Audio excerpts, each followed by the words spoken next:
Voy a tratar de referirme al texto de lo que contiene la moción de censura. Son 13 páginas, que no sé si la mayoría de los que han intervenido se la han leído con detenimiento.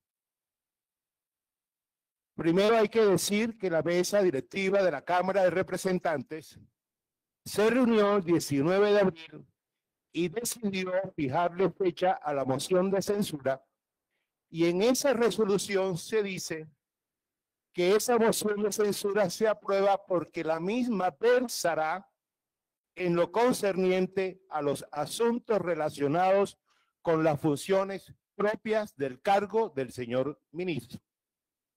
Obviamente eso está en armonía con el numeral 9 del artículo 135 de la Constitución. No se nos olvide, moción de censura es con relación a las funciones inherentes al cargo del señor ministro.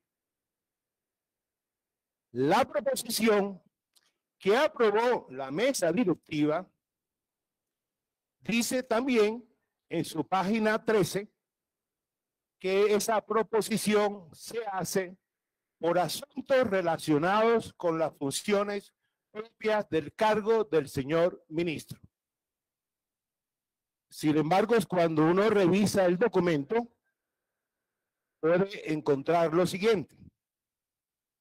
En la página 6, después de haber relacionado unos hechos casi que textuales o transcritos de diferentes medios de comunicación que aquí se han citado, no dice que el señor ministro o que esa situación que allí se presenta constituye una contravención a los principios de distinción y prevención del derecho internacional humanitario.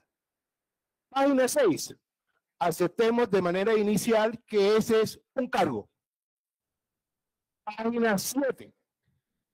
Dice en el punto 32 ese argumento que se violaron los principios de distinción, prevención y proporcionalidad que rigen el derecho internacional humanitario. Ahí se le agrega un tercer principio. No perdamos el hilo. Página 9.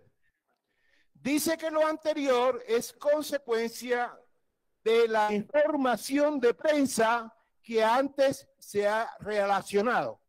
Es decir, con base en la información de prensa que se relaciona en ese escrito que propone la moción de censura, llegan a formular el cargo de que se violan los principios, por lo menos 3, del derecho internacional humanitario.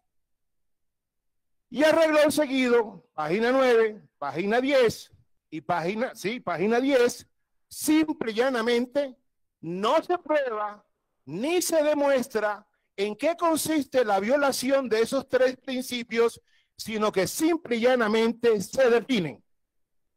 Aquí hubo 2 intervenciones que intentaron tratar de buscar la manera de cómo era que el señor ministro había violado esos 3 principios, pero no lograron hacerlo. En la página 12 de ese mismo documento nos dice que no importa que se hayan violado esos 3 principios, porque inclusive ni siquiera importan las particularidades operacionales del caso. Es decir, que cualquier cosa que se explique aquí sobre la operación no importa. Página 12. Dice que la moción de censura ya no es para tratar de demostrar los 3 principios de derecho internacional antes citados, sino que fundamentalmente para que el Congreso de la República determine qué está dispuesto a tolerar. Es decir, una moción de censura en el cual se incluye otro cargo, y el cargo es si este Congreso está dispuesto a tolerar o que no tiene nada que ver con las funciones inherentes al cargo.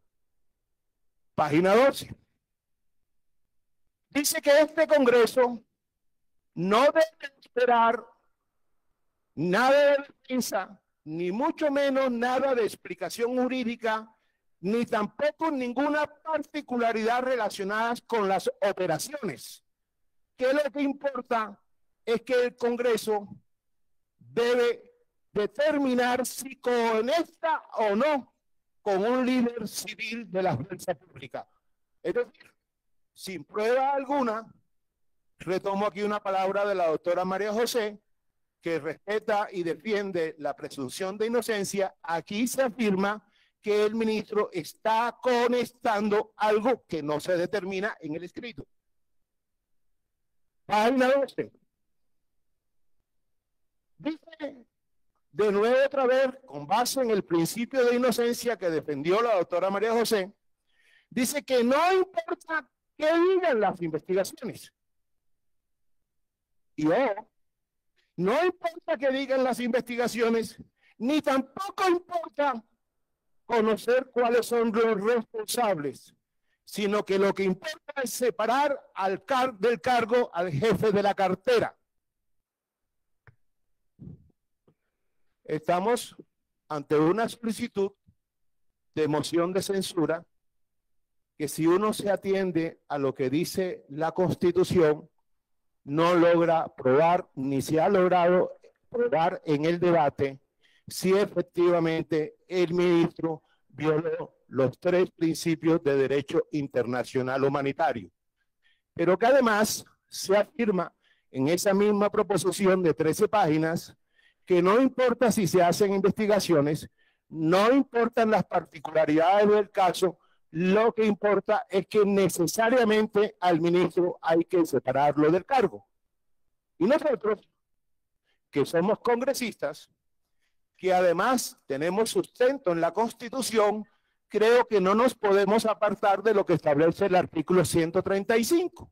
Y el artículo 135 nos dice que este Congreso solamente podrá aprobar una moción de censura cuando se apruebe definitivamente con pruebas que hay incumplimiento de unas funciones inherentes al cargo. Comentarios adicionales.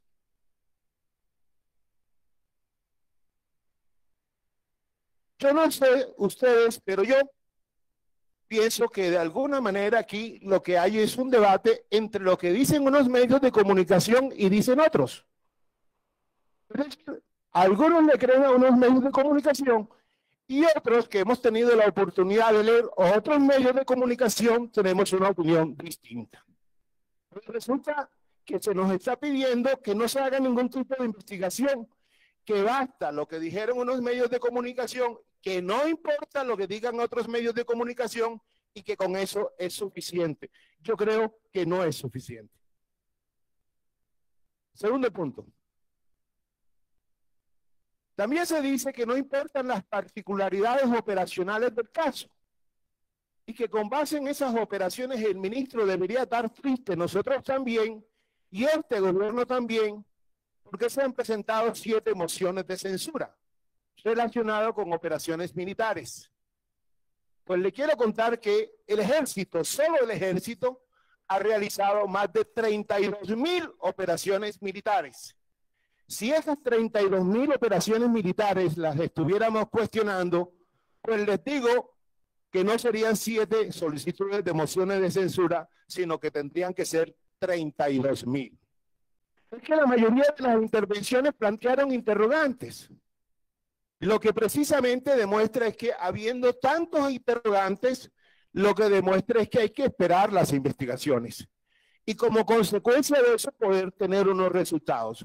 Hasta ahora tenemos inferencias, conclusiones, suposiciones sobre la base de lo que dicen unos medios de comunicación. Yo creo que hay que esperar no solamente lo que digan otros, sino también lo que dice el ministro de Defensa. Para mí, como abogado y como congresista, el presupuesto del artículo 135, numeral 9, que dice que el ministro ha incumplido con las funciones inherentes a su cargo, no se ha cumplido. Muchas gracias, presidente.